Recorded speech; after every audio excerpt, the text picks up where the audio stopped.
también mi gratitud a las benditas redes sociales.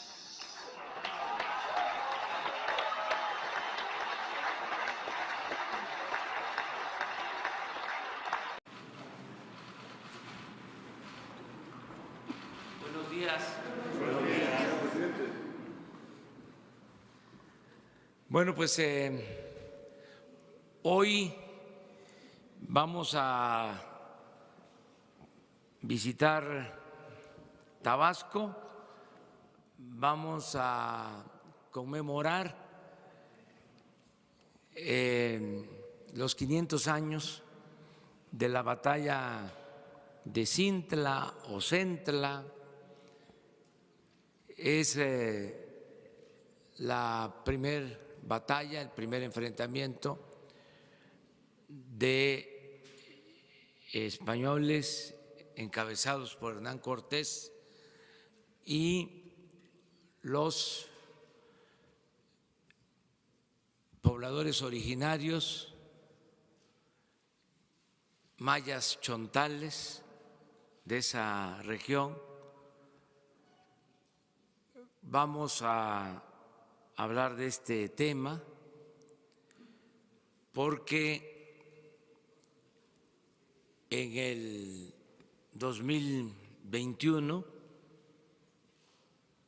tenemos 3 conmemoraciones importantes: los 700 años de la fundación de la Ciudad de México, de Tenochtitlan, los 500 años de la toma, de la caída de Tenochtitlan y los 200 años de nuestra independencia nacional. Todo esto en el 2021. Por eso hoy vamos a dar a conocer cuál es la ruta que vamos a llevar a cabo en el marco de nuestra memoria histórica, del rescate de nuestra memoria histórica, cuál va a ser la postura del Gobierno de México. Entonces ese es el motivo de la visita hoy a Centla, Tabasco. Y vamos también a informarles ahora mismo sobre la protección a periodistas y a defensores de derechos humanos. Es un tema que ustedes plantearon, quedó pendiente y ya se tiene la información general. Alejandro Encinas nos va a hacer la presentación y vamos a comenzar con eso y luego abrimos lo de la sesión de preguntas y respuestas. Muchas gracias, señor presidente. Bueno, como lo ofreció el señor presidente, el día de hoy vamos a dar cuenta de la situación en que se encuentra el mecanismo de protección para las personas defensoras de derechos humanos y periodistas. Como ustedes saben, este mecanismo se creó en julio del 2012 en cumplimiento del artículo 1 de la Ley para la Protección de Personas Defensoras de los Derechos Humanos y de Periodistas. En esta ley se establece como una responsabilidad del Estado el garantizar la vida, la integridad, libertad y seguridad de todas aquellas personas que en la defensa de los derechos humanos o el ejercicio del periodismo enfrentan una situación de riesgo. Y las medidas que se adoptan en torno a este mecanismo resurgen de una Junta de Gobierno que está integrada no solamente por representantes del Gobierno federal, sino por órganos autónomos y representantes de los propios periodistas y los defensores de los derechos humanos. Yo creo que esto es muy importante destacarlo, porque la Junta de Gobierno, quien es el órgano colegiado de establecer todas las medidas dentro del mecanismo de protección, así como identificar la situación de riesgo en que se encuentran tanto los defensores de derechos humanos como los periodistas, son quienes toman esta decisión. ¿Quién integra esta Junta de Gobierno?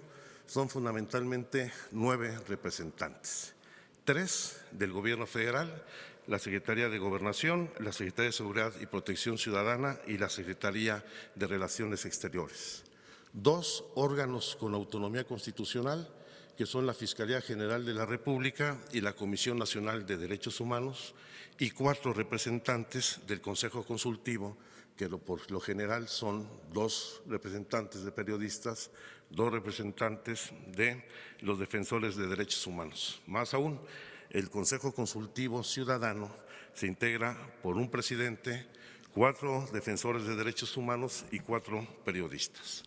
Al mismo tiempo, esta Junta de Gobierno tiene como invitados permanentes con derecho a voz a la Oficina en México de la Alta Comisionada de las Naciones Unidas para los Derechos Humanos, a la Conferencia Nacional de Gobernadores, al Poder Judicial de la Federación, al presidente de la Comisión de Derechos Humanos del Senado de la República o al presidente o presidenta de la Comisión de Derechos Humanos de la Cámara de Diputados.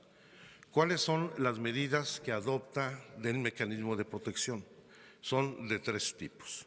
El primero son las medidas urgentes, que tiene que ver con situaciones de alto riesgo, que implica la evacuación de la persona que se encuentra en situación de riesgo, su reubicación temporal, el que se le asignen escoltas de cuerpos especializados, que se protejan los inmuebles en los que se encuentran y todas aquellas medidas que se requieran para salvaguardar su vida, integridad y libertad de las y los beneficiarios.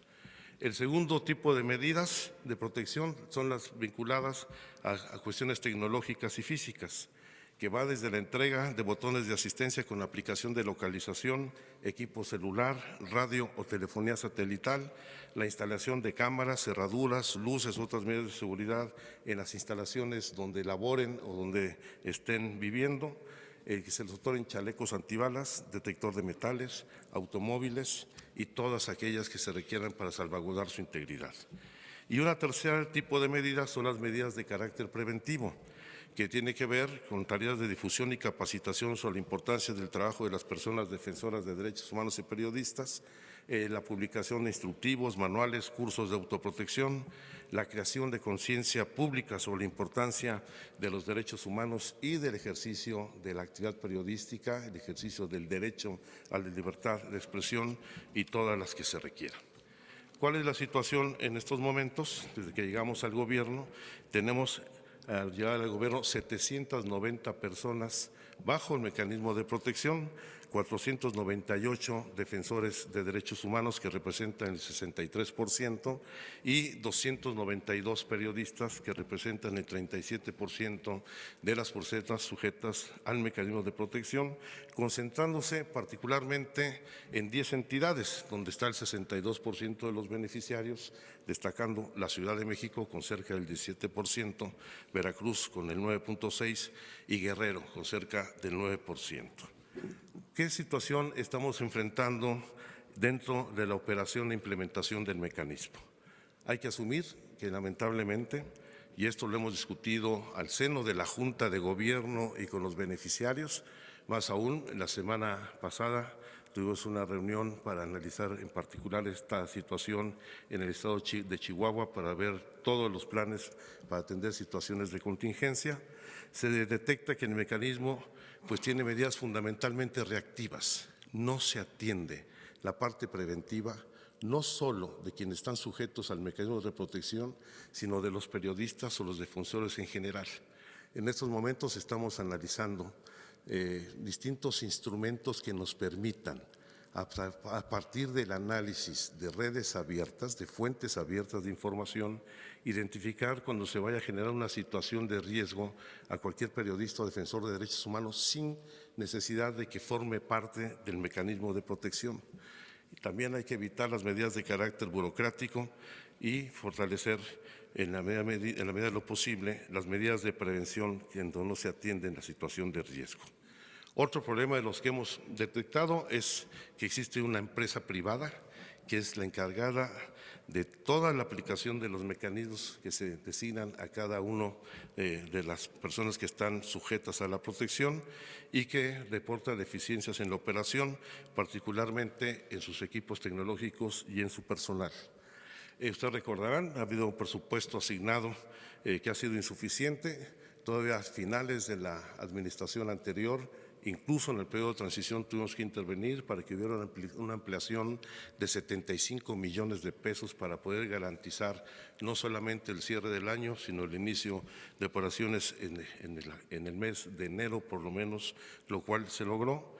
Hay que analizar los protocolos de análisis de riesgo, se necesita calificar particularmente a las personas encargadas de realizar la evaluación de riesgo de las personas que solicitan su ingreso al mecanismo y mejorar los mecanismos de coordinación entre el gobierno federal y las entidades federativas, donde si bien ha habido instrumentos y mecanismos de coordinación, todavía son insuficientes.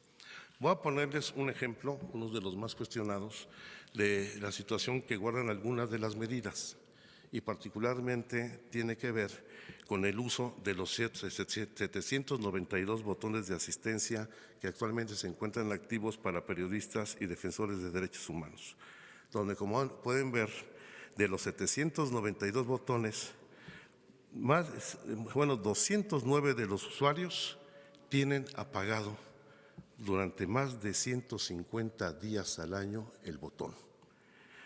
Los 100 más lo tienen apagado entre 61 días y 150 días del año. Y si bien un número importante, 230, lo tienen activo prácticamente de manera permanente, es de manera muy desigual su uso. Esto nosotros lo entendemos como parte de los mecanismos, parte de la falta de confianza en la autoridad. ¿Cuál es el argumento que muchos de ellos nos han dado respecto a que por qué no utilizan o mantienen de manera permanente y sistemática prendido el botón de seguridad? Es que dicen que no quieren que la autoridad sepa dónde se encuentra. Que es un tema de fondo, no es un asunto solamente de falta de credibilidad. Pero si es el Estado el responsable de garantizar la seguridad y la protección de las personas, pues tenemos que saber dónde están.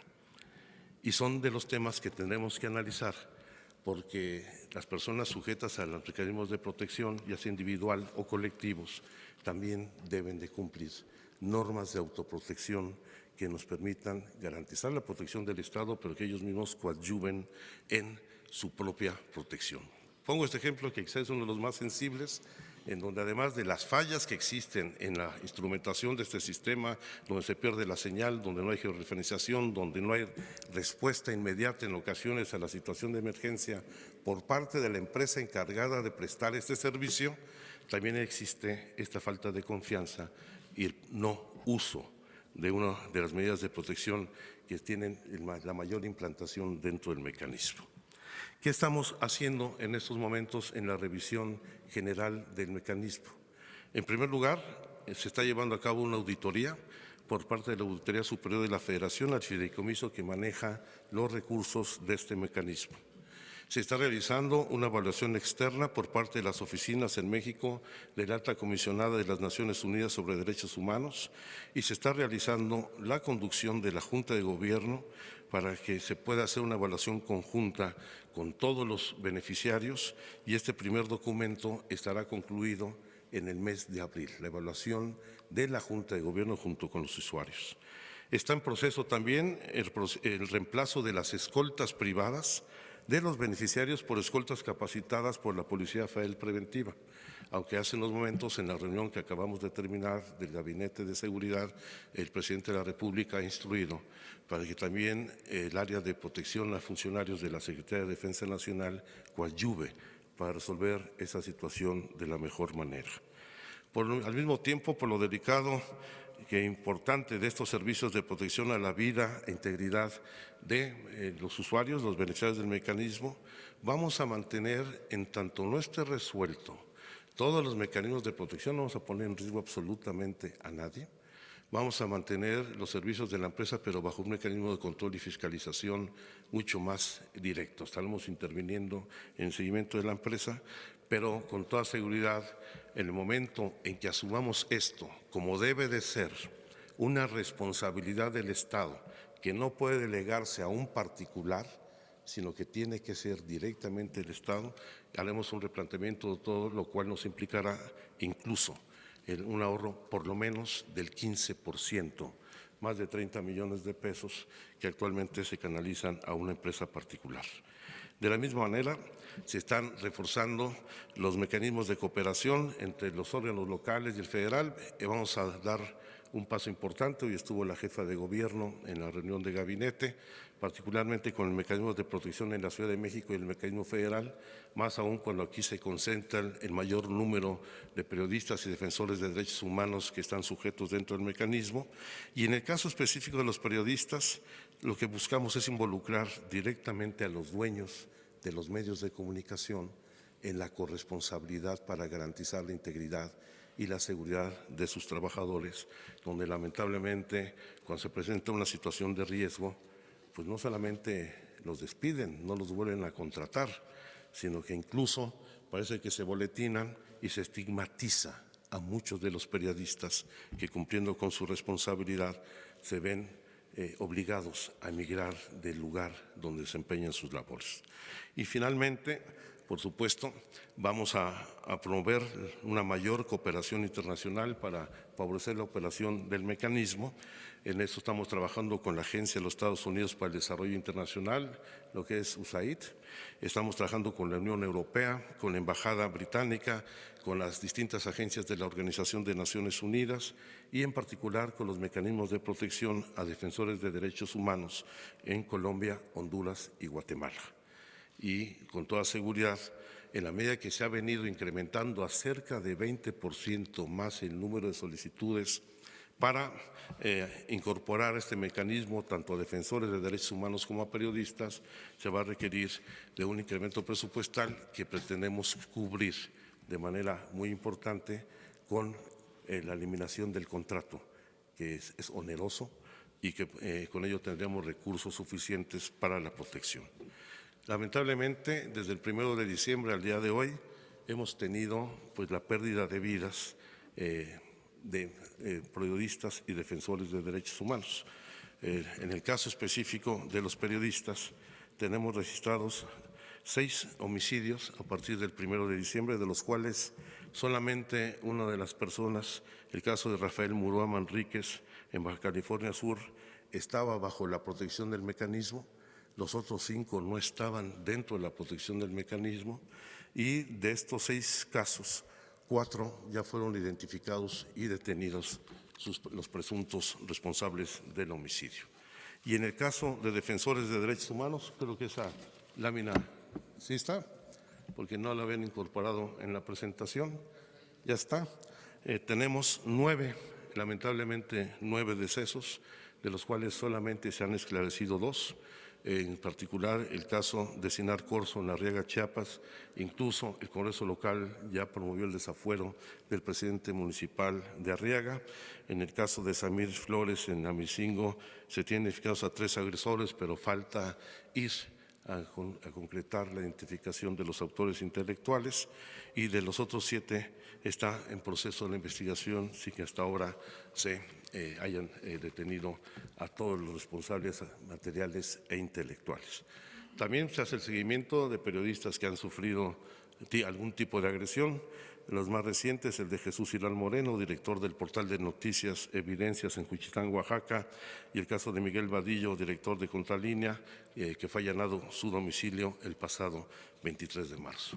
Yo creo que el mecanismo debe de entrar en una nueva etapa de desarrollo con una participación más activa por parte del gremio periodístico y por parte de los defensores de derechos humanos, y necesitamos fortalecer, sin lugar a dudas, los mecanismos de cooperación entre la Federación y los estados, pero también los instrumentos de corresponsabilidad con los propios beneficiarios del mecanismo de protección.